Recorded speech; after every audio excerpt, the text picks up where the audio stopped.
Wala ka bang budget pambili ng kapote, pansamantala? Ito yung bilin mo. Mabibili mo to sa bilihan ng mga baso, yung styrofoam, yung mga plastic na baso. Yan, doon ka makakabili. Halagang 30. Ito yata yung pinakamalaki.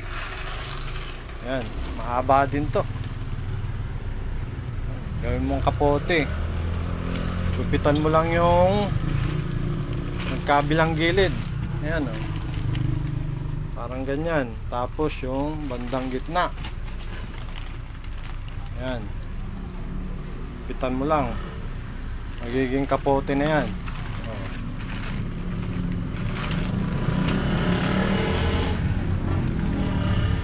Oh. Diba? Mahaba din to. Siguro mga nasa 5 feet din to. 5 feet. Budget. Wala kang budget. Halagang 30, makakabili ka na. Magagamit mo siguro mga 1 linggo, 2 linggo. Pwede na.